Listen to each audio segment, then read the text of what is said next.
Welcome to Ride the Wave, hosted by me, Jeff Fisher, and co-hosted by Marc Robinson, in partnership with the Ride the Wave Foundation. Visit us at ridethewave.org, where we're dedicated to empowering their lives through free resources in servant leadership, mental health wellness, and how to find a purpose. At Ride the Wave, we believe in the power of every story, talent, and voice. Our commitment is clear: to bridge divides, unite communities, and build an all-inclusive, modern campus for those experiencing homelessness. So let's dive in and ride the wave of positive change together. Hey everyone, thank you so much for joining us today and riding the wave. I'm your host, Jeff Fisher, and to my right is Marc Robinson. Jeff. Hey, how's it going, buddy? Cool. How are you? Absolutely good. We're good. Javon Blue is with us again. Thank you so much, Javon, for coming on. What's going on, brothers? Grace and peace. Good to be here. Absolutely. Let's get it in. Javon, glad to have you back again. Yes, sir. Always a pleasure. Kingdom Talks podcast. Check out his show. Also, www.kingdommovement.com. See all the stuff there. But again, we're grateful to have you. Today, we're going to be talking about do circumstances really matter in America, essentially. Mm-hmm. So another good one. And the question to you, Javon, is, in your opinion, does the American system provide equal opportunity for everyone? Yeah. So I'm a huge advocate that it does, especially in today's times where we see it doesn't matter what race or gender you are. You can still go to the same college as a white person. That Indian can still get the same education as, like, any person that was even born here. Like, there's people that fly over to, different countries for colleges. So that in itself, we have people that's outside the country fly into our country to receive education and vice versa. But also, looking at the, systemic racism that people have in their minds. And, for the Black culture, a lot of us still playing the victim mentality, acting like you can't just go to college and get the same education, get the same skills. You can involve yourself into a trade that can probably even make you even more money than a college degree nowadays. So when you start to look at stuff like that, I think it's more of classism in our country now than it is about, racism and different things like that. Like, do you have the money to do this? We do live in a capitalist culture, right? Where, some people would think that that's sinister and that's that's like, bad. But for me, I love, like, when we start talking about capitalism in this country, what that basically means is, I don't care who you are. If you work hard enough, if you work smart enough, if you shake the right hands, if you meet the right people and you get the right knowledge, you can surpass anybody. Like, we have seen that proven over and over and over and over and over. I mean, way before Jim Crow laws and way before all of that, like, there were Black people still succeeding after slavery, like literally right after. There was Black people succeeding during slavery times, and we ain't even going to talk about today. Like, we're from the street to the White House at this point. So even when you see, like, white people who didn't grow up with privilege, you get what I'm saying? They still got it out the gutter, right? So with that, we live in a country that allows so many people to thrive if they're willing to put in the work. So that's my stance on that. Yeah, that makes sense. I think that how much of the victim mentality you think turns into someone's identity early on? If there was a trauma that somebody holds on to, it could become part of them. And it could be, Marc, you were saying in the car on the ride here, you're saying it could be a crutch. Yeah, we was talking about that in the car on the way here. Like, some people take their circumstances and they run with it. Some people take their circumstances and, like Jeff said, make it their identity and make it their whole rest of their life. I've been through this I can't do nothing else besides this because this is all I know. I'm saying that in the mind frame and the mindset. Yeah. And I know because I've experienced a bit of it too. Putting in the hustle early on when I sold cell phones before Signal Wireless merged with AT&T, showing age there. But I was at Rockaway Mall, in New Jersey. And while I was there, I sold a BlackBerry to a guy, and he worked for a staffing agency. Wow. Stephen Klein. That's how I got. And I realized, oh, I want to do corporate type sales. I didn't have any education then, just retail stuff, but I hustled. I developed a relationship with them. I had a bunch of resumes, and I treated it like a job. For 5 hours a day, I was shooting out resumes. I had gone to multiple places like Rico Copiers were big. That was a big company that many years ago. So I had no business even being in that interview. I wasn't dressed properly. I know the guy looked at me and looked back up. Why should I bother? That's what he said. But I had a nicer guy the next time that gave me advice. Dress like this. Tweak your resume a little bit like this. Yeah. So it really was, I was nonstop hustling to get it. So when somebody says, oh, I can't do this or I can't get that job, well, how many resumes did you put out? There you go. Did you have cover letters? What did you end up doing? I mean, I was treating it like a job. 5-6 hours a day, just nonstop resumes. See, and it's we don't have this saying, in tech sales. That was my last industry that I was in, the tech sales, the SaaS industry, and we would say, man, listen, you gotta do the job to get the job, right? All this, average way of getting a job today is not going to get you in there. So if you are in a competition with 1,000 other applications, what are you going to do? The best way to do it is to actually do the job. For me, it was sales. Literally what I would do to get my job in sales is I would build a list literally of companies that I would like to work for. I would find the A's, I would find like VPs, I would find even the salespeople on the lowest level. And I would just build up my whole list of people that I need to contact for that day. LinkedIn outreaches, building up my LinkedIn presence, posting 3 times a day, commenting on people's posts that I would love to work for, or the people that I love to work for, they knew that person. So now my connections done blew up because I'm doing the work to get the actual job. And the problem that we have with, people today that's in America is you're just lazy, right? Yeah. You don't want to put in the work. When you look at America's history, right? Contrary to popular belief, this country was literally formed on work. So it's like, how do you go from hard work to no work, and then expecting everything to come to you? And it's just this illusion, and this entitlement that people have today, that they only have it because they're here.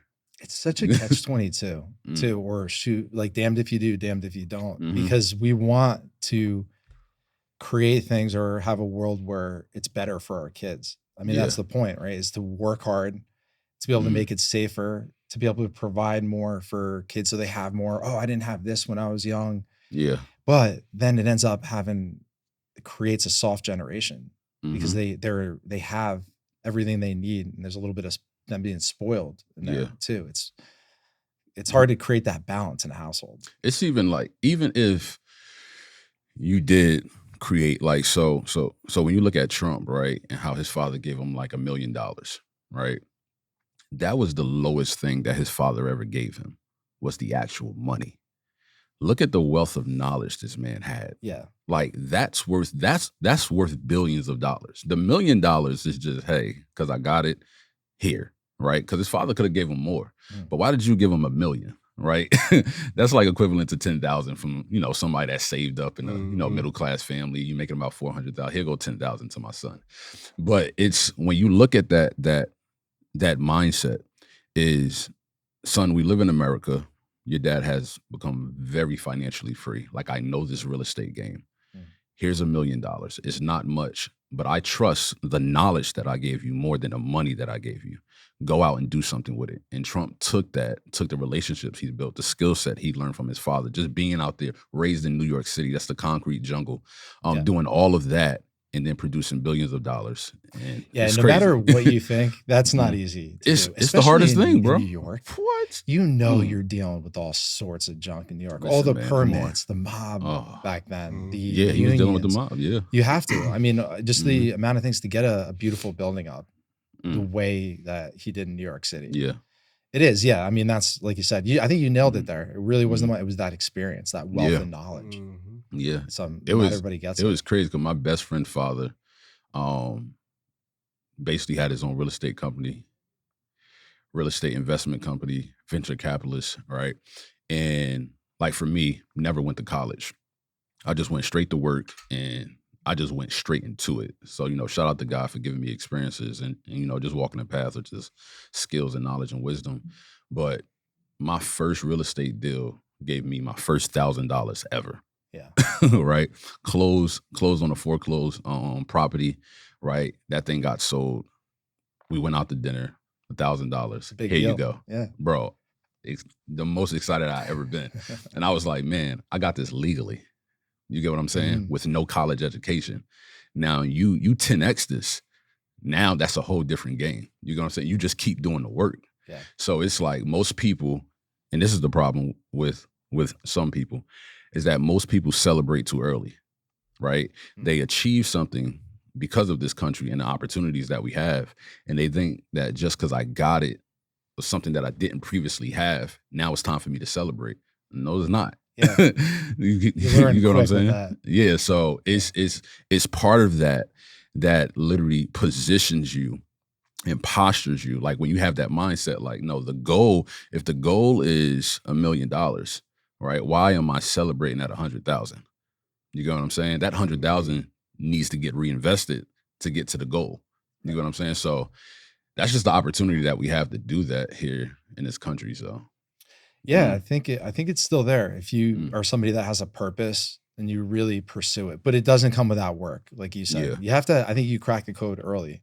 Mhm. So, and I realized when I was doing all that work, and once it came to fruition, all right, you put your mind to it, there, and you don't stop. There really, and there's been times where I've stopped and regretted it and looked back, but all Yeah. learning lessons. I pursued certain businesses, maybe could have continued or didn't have full research and stopped, but they were all leading up to what it is now. Yeah. I mean, so to connect it back to knowing how to fail and really Mhm. pushing forward, just continuously doing the work. If you really Mm. believe that in something or you want to do something, Yeah. people give up too easy. Too easy. Too easy. Watch this, because they can.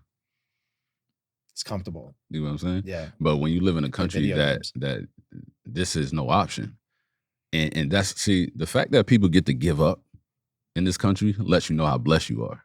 Yeah. You get what I'm saying? Mhm. It's so crazy to think about it, but once you sit down with somebody, you're like, bro, you have the option to quit, because there's always another option in this country. So when you look at it from that standpoint, you're so privileged that you don't even realize that that's your curse. It's like, yo, you're like a walking contradiction. Like you're a hypocrite to literally be in this country. You get failure and then you turn around and blame the country that would literally give you an opportunity down the street. Yeah. And it's like, bro, open up your eyes. I don't care what happened 100 years ago. Mhm. Look at what's happening now in the state of this country and what you can do about it. Right? So Mhm. stop with the excuses, man. Yeah, by now it would be out. But Luba was a guest. We did Women in Business, and she did a real Mhm. fantastic job. Her parents came from Ukraine. So there's a Wow. reason why, too, people still want to come to this country. Of course. The American Yeah. dream with that and the ability to have that free reign, if you put in that time, it's there. I mean, Yeah. Rusty was on the show a while back. Drug addiction was an episode. Great. He's my brother-in-law. Mm. And his parents came here with nothing from Ukraine, Yeah. and they're doing really great. They have a place in Miami. They just Mm. retired. They have a place in the Poconos. So That's they're a good. really great family. It happens. And it's very important for us to be careful with our complaining. Yeah. I think that too many blessings and not enough appreciation in this country is going to be what's our downfall. Mm. Yeah. Yeah. Is when you look at that, like it should tell every single American that's living below the life that they would like to live, right? That when somebody from another country comes over and in 5 years succeed your last 40, It's a good point. it's Happens you. a lot. It Yeah. ain't it's not the system. It's you. You got comfortable. You started complaining. You started glorifying your hardships more than your opportunity. So it's like you didn't want to pivot out of that industry that was dying. You wanted to go on strike when you should be going to work. You get what I'm saying? So all of that, it's like you have all these other people coming to this country looking like, man, like if Americans were to go to the other country, they wouldn't last 2 days. Wow. But people outside the country coming to this country, they were like, we're about to stay here forever. Yeah. And it's the mindset that, see, y'all need to get woke up, because like there needs to be an awakening to the American culture, which is literally happening today. So that's it, man. Yeah, I think it is a revealing process right now. It's coming to light what exactly is going on. And through Seafair Consultant, really great relationship we have, NCK organization, Ride the Wave. We appreciate Hassan and his team. He's a great friend. But I'll deal with CFO or people that are in the Philippines, and total different work ethic. I mean, they work hard and they're so methodical in what they do. We're so much more lazy here with our work ethic. They're nonstop. They're working all night. They're very efficient, effective. They get right to the point. Yeah. Where we're, dancing around everything. But that's just what it is. It's you literally have just people, and at this point, it don't matter what race you are. Like, I feel like the American people are coming together in unity, because of what we've been through as a country, right? Like the last time we were this close, was like 9/11. You get what I'm saying? Yeah. It takes tragic events to happen to your country to notice this isn't a race thing. COVID was different. COVID, I feel we went the other way. There was such a uniting aspect to 9/11. You could feel it. Everybody was helping each other out. It didn't matter what race. I didn't really get that with COVID. It was kind of a division. Yeah. But at the same time, it was unified. Like, so you had like two separations. It's like Democrat, Republic. Yeah. But at the end of the day, you're still American, right? It's like as soon as December come, we're all gonna go back and say Merry Christmas, right? So with that, it's you had that, but there was still like this. You know what? Let me put it this way. Now, when people are looking at the updates from the CDC and different things like that, I don't want to say stuff on the podcast, but they're now coming together. Like, hold up, like maybe we aren't each other's enemy. Maybe it's them. Right. Like, what did they lie about? Like, look at all that we go through, and now we don't even talk about it anymore. Yeah, it's like, interesting how it just doesn't get it. Nobody closes it out. Nobody says, "Here's what it is." Now we're over it formally, because forget about it. People really forget that fear that was being pumped every day, every error wave. I remember when it first started, man. It's crazy. They was putting red and black on the news. Yeah, it was intense. It really was. And if I was the devil, I'd seclude people. Roast the best, secluding. I mean, we talked about this on the show one other time. It was either, I think we were talking about people being depressed in their rooms and then solitary confinement or anything like that. Like that's what you want to do if you want to divide and conquer, is have people secluded in their room. Yeah, bro. I thought I would never say this to anybody. I told somebody at one point that it would be better. I think it's best if they had people friends, a young person, people friends, because they just with a video and all their friends are digital. Yeah, man. Nah, that's a whole nother episode, but yeah, we could do a whole nother episode on that. It's just that isolation. Yeah. It's crazy because Proverbs 18:1 says that be careful with a man that's isolated, because it leads to selfish desires. And that's Solomon giving that wisdom on isolating, because it's something about when you isolate yourself from culture, society, and people, that is it leads to a non-humane thing. And you start to become so selfish that, man, somebody could be dying in front of you and you wouldn't even call anybody. Yeah. Because you've been secluded for so long that you're like, well, what does that have to do with me? And that's the problem when you disconnect yourself from what we were originally made for, which is communication, which is relationship, which is love. So like when you remove yourself from that, right, bro. Yeah, technology can't provide. It can't provide, hope. It can't provide feelings for your feelings. It can't provide that comfort.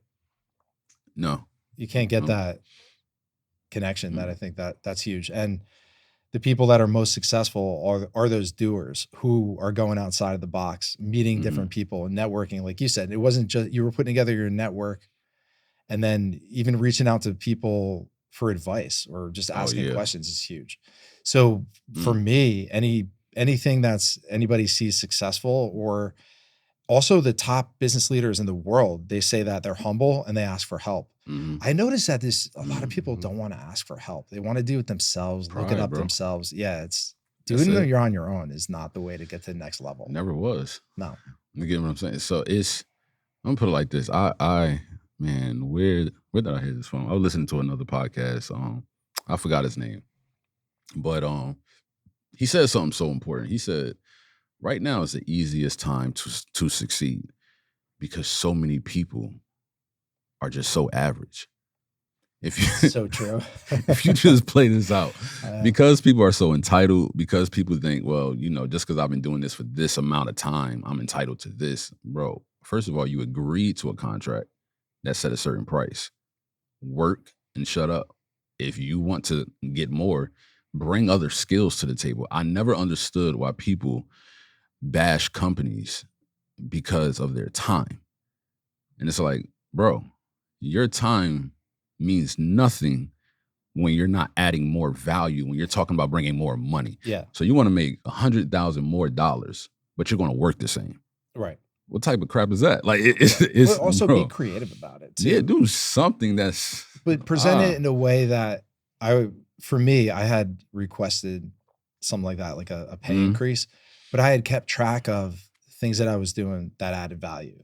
Yes. So I did this at this date. I had this sales, I was top sales on this month. Just mark it down and then formulate a nice email. Yeah. And you present yourself. You say, hey, requesting this salary increase.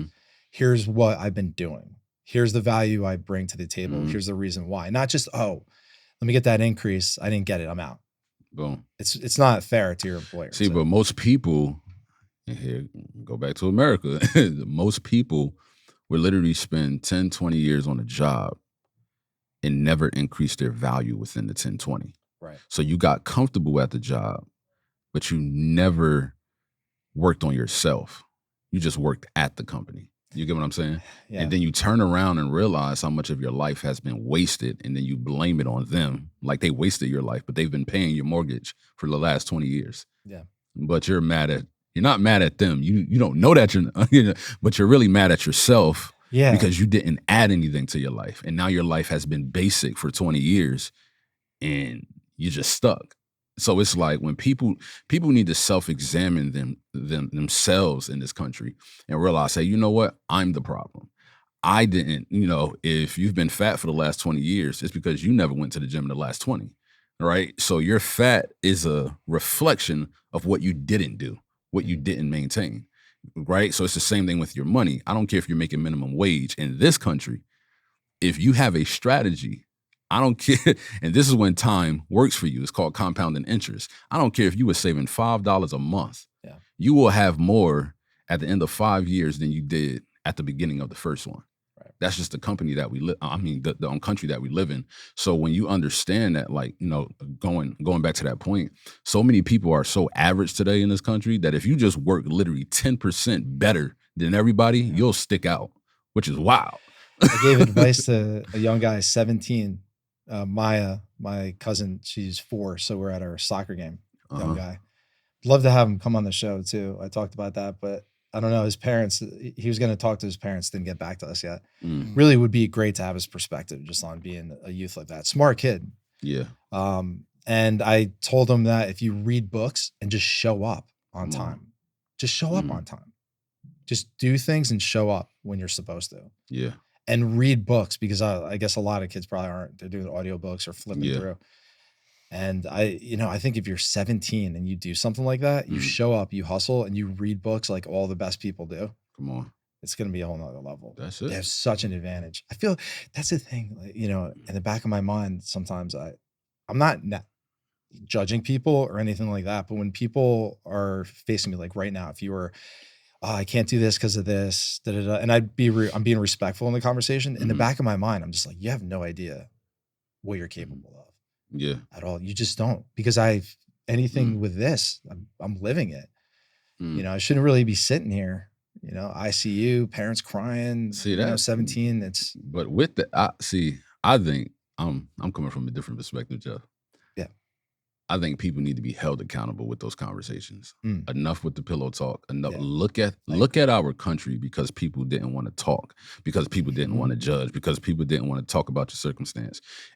We've gotten so soft that we have diluted everything that has to do with literally the American dream.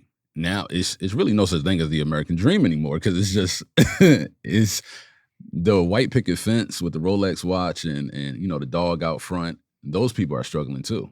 You get what I'm saying? They're literally probably at least 2 paychecks away from, you know, that bank calling them. So when you look at it from that aspect, accountability, man, especially for men, is that we've lost it. We've treated our boys like they're cats or something, where we're just letting them wander around. We don't want to step on their tails. Yeah. And it's like, bro, what is, so when you produce that for so long into the minds of children, and then they grow up and now they're 20, it's like, those are the people that will be in your company. Those are the people that you're going to hire. Those are the people that's going to get married. Those are the people that's going to be on the boards, because that's what you produced. And I feel like we're living in a generation right now of so much coddling has now became fruitful. And this is the result of what we have. You get what I'm saying? So. Yeah, I see what you're saying. I agree with that to a certain extent, especially if there are smarts logically. It's the social end. Social intelligence is lacking. I think that there should be more picked up in school, things like that. Just how to interact, you know, like Wavemaker style, or do that. It doesn't get talked about as much. Yeah. Oh, here's your group of kids, go play. There's no. Yeah, it's, man, looking at my daughter play, it's, oh my goodness. First of all, I can't stand it. I am not the one. I am not the parent that like taking my child to the park, because it's just straight out war zone. It's all you think is sweet. And shout out to my parents that's out there that actually know this. Until you're saying stop, don't go over there, share, do that. Like, you're talking so much because they don't know, like, they don't have boundaries, right? So what we would be like, man, like, he just hit her, right? That's an assault in the the adult world. But to them, they're like, we're playing, right? So in your mind, our culture is built off of so much stop, no, stop, no, stop, that we put that into the children, and they don't even know. So now when we get older, we respond better. This is so psychologically crazy. We respond better to stop, no, you can't do that, sit down, don't do it, shut up. We respond better to all of that than we do, you can, go out and achieve, do what you will, go ahead, go further, go faster, right? Yeah. None of that is like our motivation. No, and there's an excuse for everything. I mean, look, there are, and this is not to say there's not, and I'm the type of person, I personally take medication, anything for mental health with this show, we think that doctors are good, things like that. I think there is an overstatement of, you have this, so it's holding you back, this mental disorder. You know, oh, well, that person's never going to be this or get to that point because that's just who they are, or that's just, you know, they have this disease. And, you know, I get it. I think that for me, if you are somebody that has mental health issues, when you don't take care of it, and that's the choice, and it affects others negatively, your family, then it's a problem. Then it's not the disease, it's a choice to not take care of it. That's where I stand.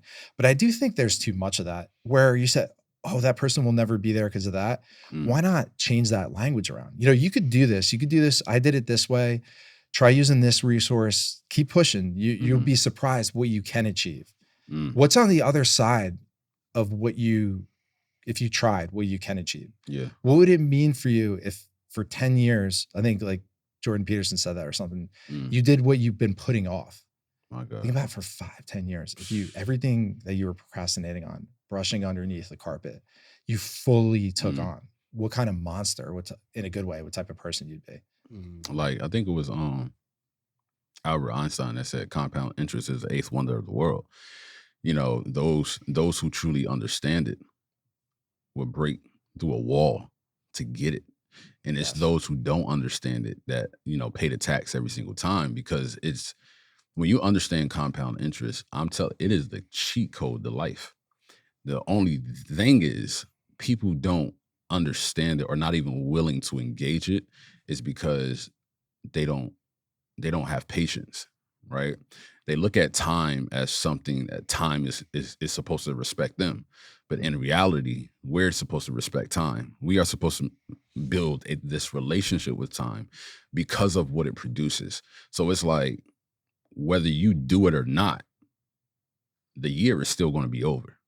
So that's letting you know that time is really more powerful than you and your decisions, but you have to you have to get into time's perspective and let it work. I see what you're saying. You get what I'm saying? I do. Yeah. Yep. Time's an interesting thing. It's utilizing it. There's a lot we could do and get nowhere and think that we're busy and be doing things, but I get it. And John Gordon, when I asked his advice, for one of the things that I asked him was, when I'm off purpose and I'm starting to get distracted, and he said, just shift right to purpose as soon as you can. As soon as I recognize it, that I'm doing something that's not leading to my greater gain, whether it be spiritually, that's good. whether it be just try to go right away, just divert to what will, and try to recognize it first. It's easier said than done, but I've been trying to do that because every day now it's gotten to the point with all this where I feel like there's a lane.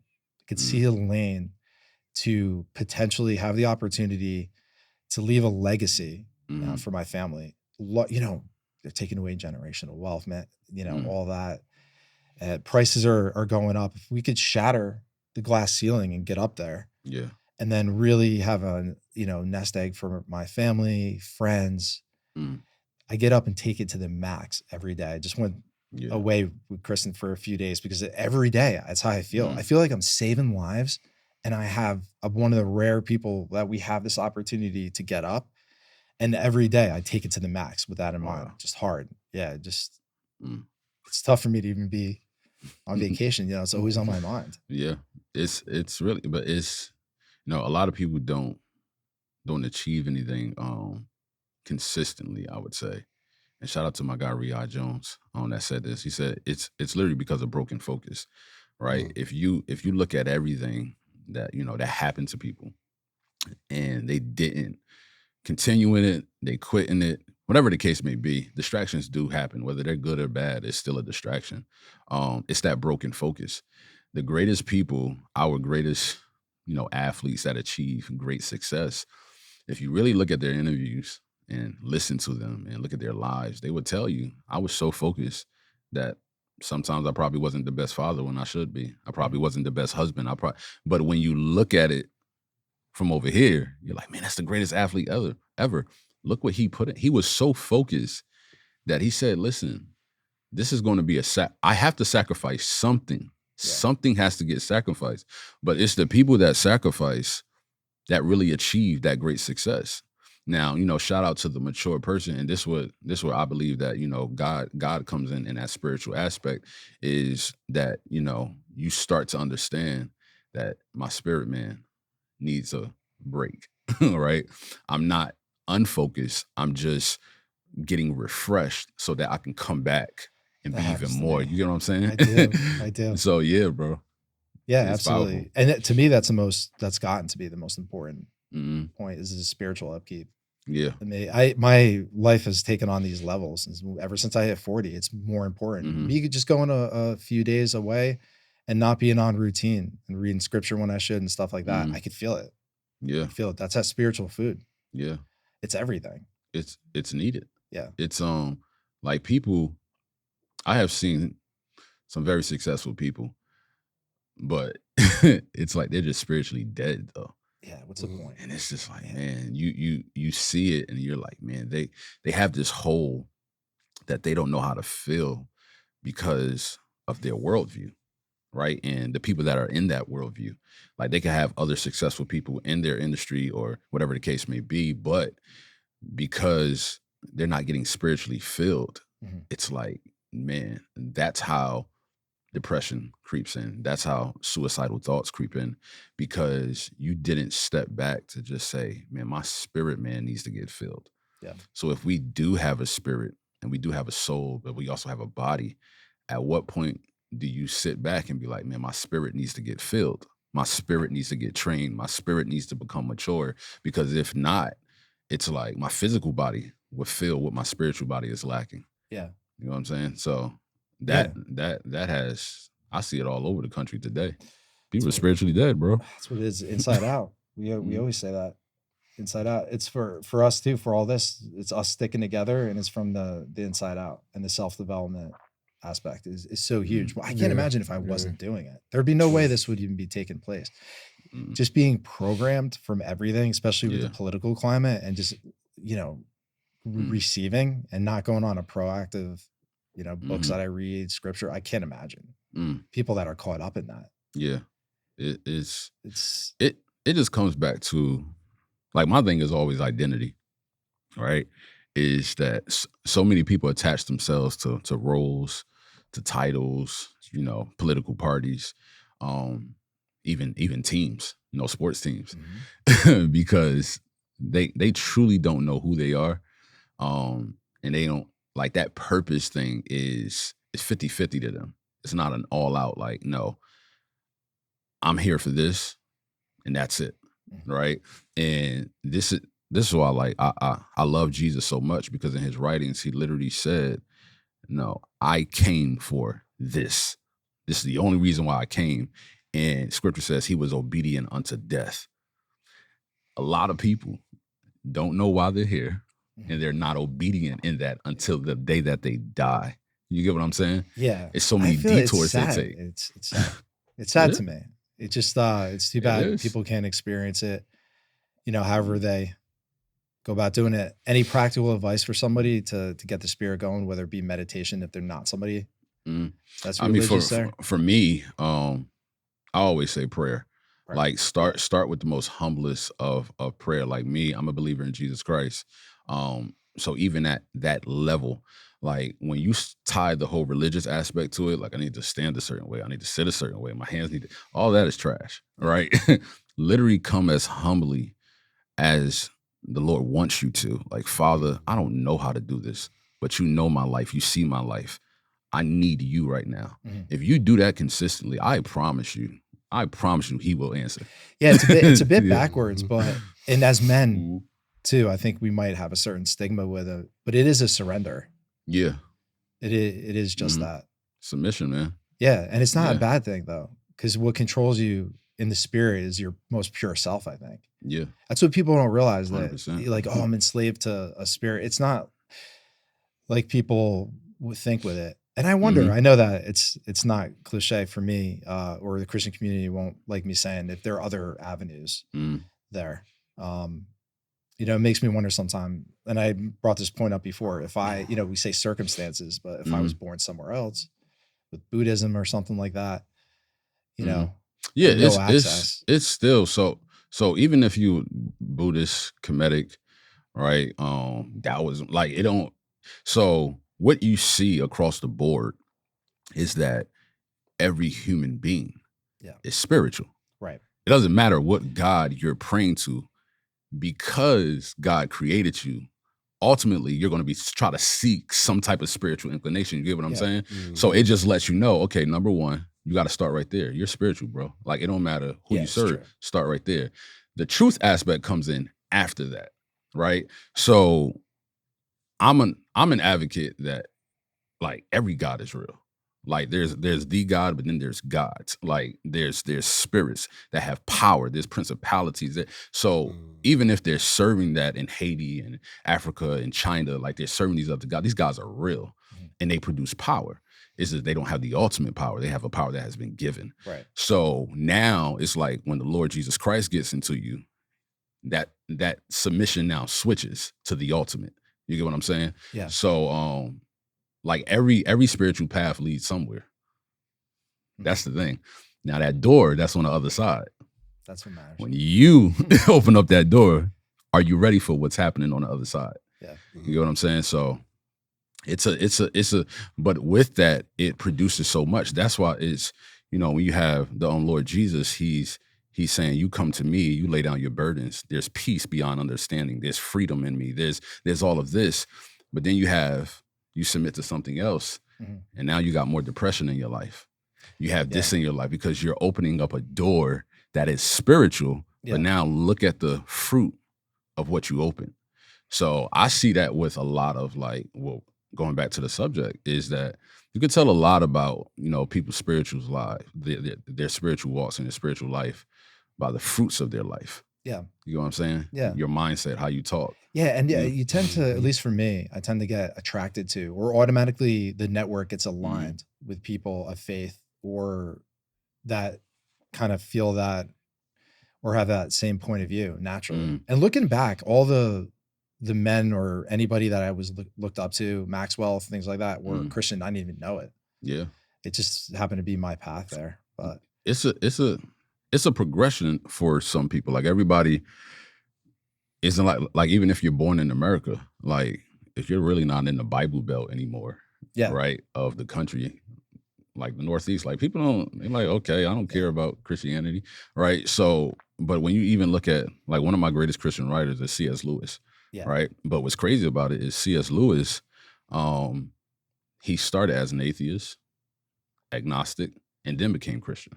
Yeah. You get what I'm saying? So he would have told you when he first started out, oh, I don't believe in that. I'm Stardust. I'm this. We're all universe. Da da da da. It's fascinating. Darwin too was so deep. Mm-hmm. A lot of the scientists, really very in depth, passionate Jesus followers. Yeah, and you could find that on their journals too, which that was connected at one point too.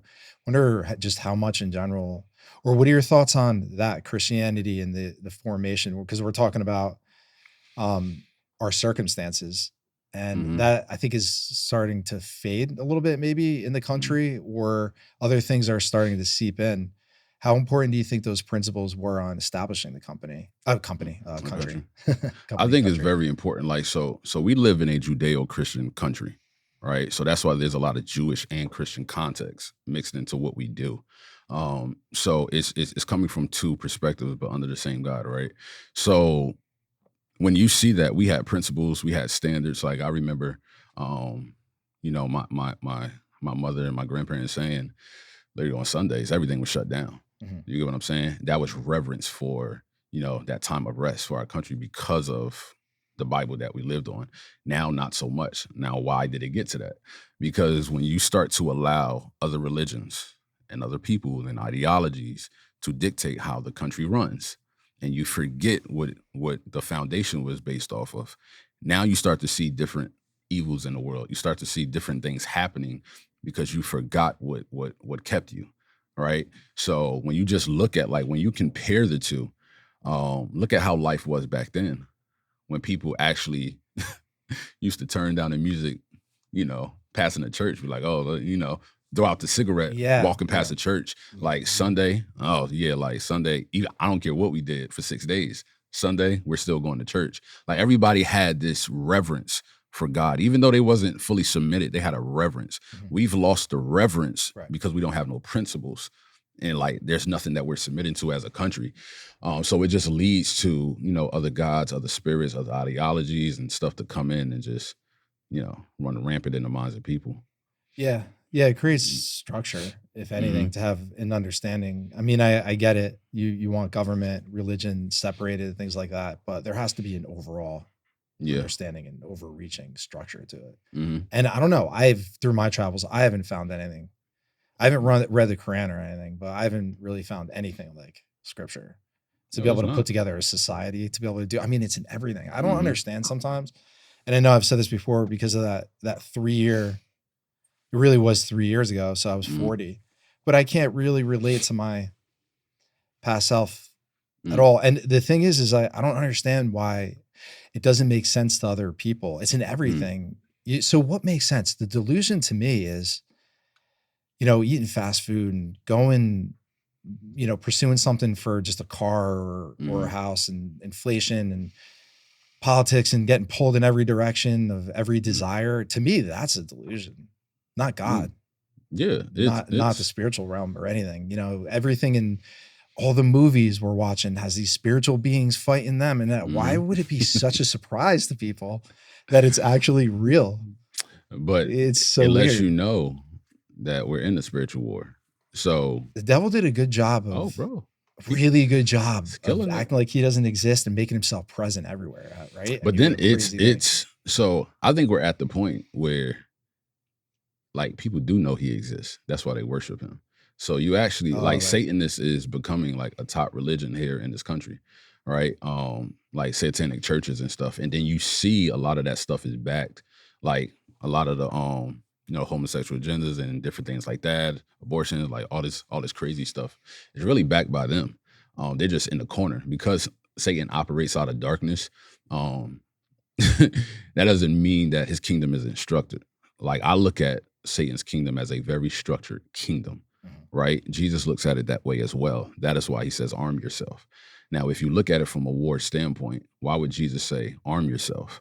And then why would he talk about Satan's platform as a kingdom?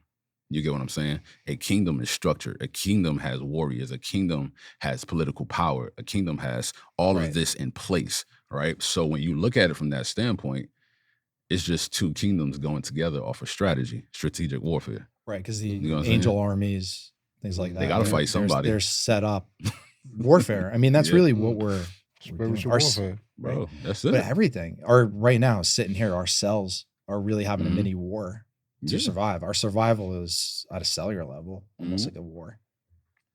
It's all warfare. Immune systems, things like that. So it's interesting to talk about.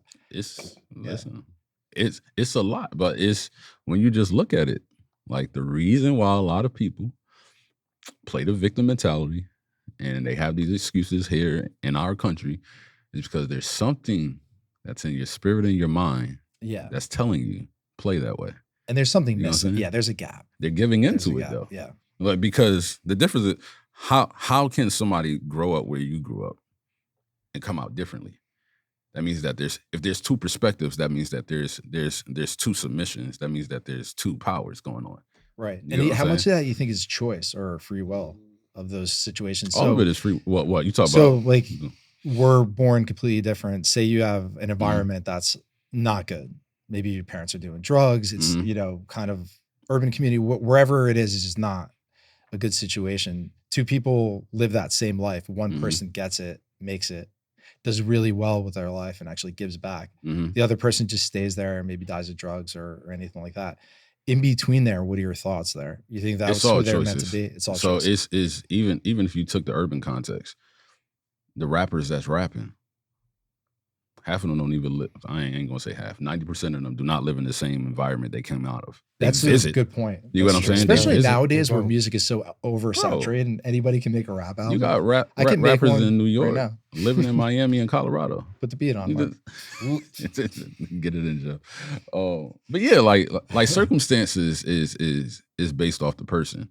Yes, you start that way. Guess what? Just play with the cards that you were dealt with. Yeah. Right. But still, because you live in this country, right? We're going to base this around it because people in other countries, they don't have like that. Like they can't get out. You get what I'm saying? They just can't do it. You know what I'm saying? But it's so beautiful. This is what I'm talking about, the spirit, man. That when you go to these other countries, man, I remember being on a certain island and just seeing they ain't even have shoes. Wow. Man, I had the best time of my life. Yeah. Nobody was complaining we ain't got no shoes. They had like one pair. But when we played football, which is our soccer, they were playing with no shoes. Yeah. Right? Yeah. And so how is it that they have that happiness over there and joy? But over here it's like, well, I'm living on welfare.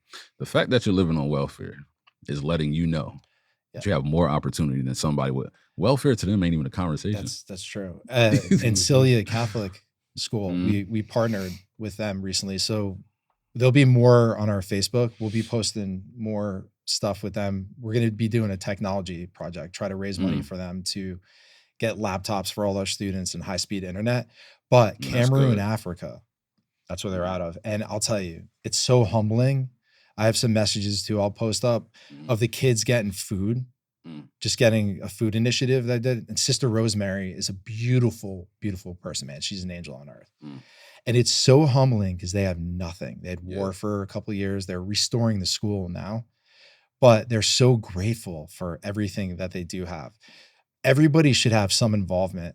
I said to Dr. Bo, Be the Change in New Jersey, that I think that instead of the draft, every kid at 18 should volunteer local community for something, whether it be city relief, just anything like that to get your hands for that aspect, serve the homeless, serve the community in some way. So you could see it and it could humble you a little bit. I think everybody should experience that no matter what. It's beautiful, bro. Yeah. But that's why I love see in Acts 2, man, it says that they had all things in common.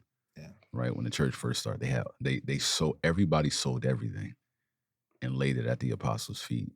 And it says, scripture says, and the apostles distributed to everybody based off their need. You see how powerful that is? Yeah. That's the Christian faith. The Christian faith is we help our own. There is no lack here. Yeah.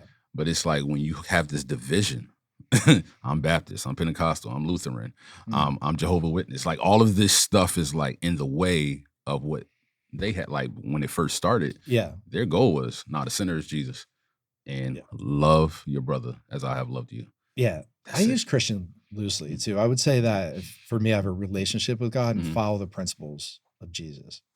Follow the gospel. Yeah, I mean, I would say because Christian tends to get a bad rap, or people may feel a certain way, and then they will automatically go to what the clear talking points politically are. You know, abortion and all that, where they just try to divide everybody.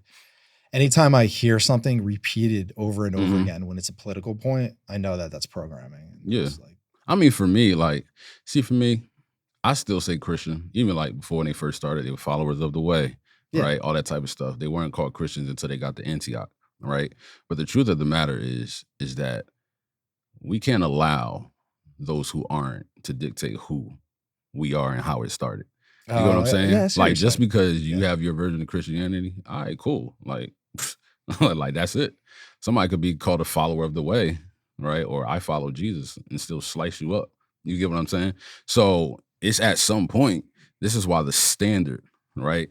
Jesus said the sheep will know my voice, right? My sheep will know my voice. So anybody can hijack anything, right? But I can't stop calling myself something because the others started to have it wrong. You get what I'm saying? Yeah, that's what happens in this country, is that the words that get taken back are repurposed too in general for anything. You know, I find that interesting when a word gets taken back after it takes on a negative connotation, whether it be the N-word, Black people, or any words in the LGBT community, things like that, they get like repurposed and taken back. I guess that you want to make the word your own and make it a good thing.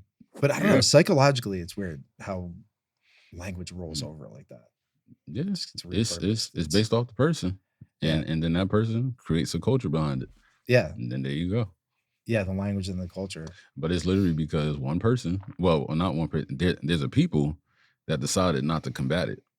Like, I believe that, like, Christianity is it started off very combative, meaning the reason why there was elders in place was because anybody that came in with false doctrine, the elders would get in front and be like, that ain't happening. This is the standard. Well, I guess you know what I'm saying? There's one thing we have at our company is solution rule. So if anybody brings up an issue, they have to have a minimum of one solution with it. So I guess the thing is that, all right, if this system's not working, that's accountability, right? It should be for across the board, politicians, everything. All right, well, you're disagreeing with that. What's the solution? Yeah, that's my problem. Is it's all this rhetoric, all this back and forth, but then what's the solution? Where's the implementation? How are you going to implement that plan? You're just talking smack about, that person's lifestyle, what they did prior, but where's the substance? And that's when the truth aspect comes in. It's that, like, when people say certain stuff, it's like, okay, let's say I gave in to your ideology, your worldview, all of that. If I gave into that and I actually did it for a year, what would be the fruits of it? All right. That's literally what if you want me to conform to this, first of all, I got to look at your life. Secondly, right, because Jesus said you would know them by their fruits. I'm looking at your life. It ain't really that fruitful, right? So secondly, okay, if I do this and I submit to you as my teacher, how would my life turn out? And that's when you start holding people accountable to what they want to push on you. Yeah. You know what I'm saying? take them at their word. I had a recent lesson learned. I push a little bit too hard with somebody on the self-development end. So meeting people where they're at is a lesson that, I'm kind of learning. And if you do have, I do have a lot of ambition and stuff like that. And a little bit of a fear came to fruition a little bit where it was a little bit blind at one point there. And then I was maxing it out. I was burning out. That's why it was so good for Chris and I to get away. Yeah. So I do, keeping track of that, staying humble, admitting your faults is really, really important. And not because the ego thing worries me. Yeah. That ego coming in. You mentioned Satanism. I can't get down with the selfish aspect there, the self-centered aspect, because there's nothing better than serving. Yeah. Really, I think that relationships and serving other people is the key to life. 100%. And it's not so much intent, it's outcome, it's contribution. I could have been intending really good things, but pushed hard and the outcome wasn't good. So intentions doesn't matter. Really. I've learned that big time. You got to take that. It's going back to the topic of conversation is, I would ask those people who, feel entitled, playing the victim mentality, in this country, how well do you serve? You get what I'm saying? Yeah. What's your contribution? Like, instead of you complaining, how well are you serving? If you're literally talking about struggle and your brother and sister is struggling down the street, when was the last time you made them a sandwich? When was the last time you babysat? When was the last time you drove them to their workplace? You drive past them and they riding on the bus, but you got a car. Yeah. When was the last time somebody offered? Exactly. It's to help. See? But you don't want to do that. So it's like, until you help yourself, right? That's number one. You're never going to help your brother or sister. They're like it doesn't matter. So it's really, it doesn't start with a governmental policy, right? No policy is going to change a person from helping themselves and helping their brother. Yeah. It doesn't work like that. Yeah. And everybody, spiritual thing. Everybody deep down knows that. I think the people know that they're missing. I mean, if you could view it as you're going to meet God, or you could be maybe your best self. At the end of your life, you're going to die and you're going to meet your ultimate greatest self of what you could have contributed. You're without any cap or anything like that. And, it could be the best case scenario. If you were to just right now face that person, how would you measure up to that ideal individual? Yeah. I think a lot of people right now would say it's a work in progress, or I'd rather be somewhere else or someone else. I mean, there are definitely hustlers out there, but I don't know. What's crazy is change. Watch this. Change doesn't take that long, right? You want to know what it takes? A decision. The decision takes long. Change doesn't take that. The moment you make a decision, there's a shift that happens in you. And you just like, all right, I'm about to get to work. Yeah. I'm about to start writing. Let me at least just Google something. Okay, boom. Like some change is like that. Like when you make that decision, that's when it happens. It's just people take so long to make a decision to do better. It's not that bad though. Once you're doing it, it's so much better than the pain of what's going to come later, that regret. If we just stopped where, at any point when this started, Mark, we have such regret. I'd have the worst regret. I wouldn't be able to do it. I would put my life in front of this. You know what I mean? I wish everybody could feel like that about something. It got to be purposeful though. Yeah. You know what I'm saying? Get to the purpose. That's why I try to help people as best we can with this venture, to get to that purpose, to get clean. Yeah. To get stable with the campus, so they could have that feeling of, all right, I am somebody, I'm empowered enough to go my spiritual route or to get that job. Yeah. Because we leave too many people hanging. Too many. Yeah. That's why it starts with us. Yeah. It starts from the inside out. 100%. You know what I'm saying? You have to equip yourself. That's why I agree with taking breaks. Oh yeah, I needed it. I learned that the hard way, bro. Because there's a self-examination and self-reflection you have to do to become better. You know what I'm saying? Failure is important. It's a part of everything. Our country, people, marriage, fitness. Like failure is needed because it causes the self-reflection.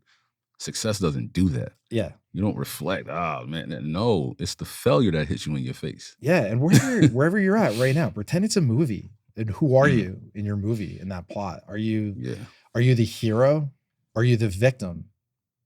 Or is it a comedy? What life do you want to live? What movie are you living out? And it could be Rocky style. I mean, you could go in and you could just build it up. And think about if you did that every day.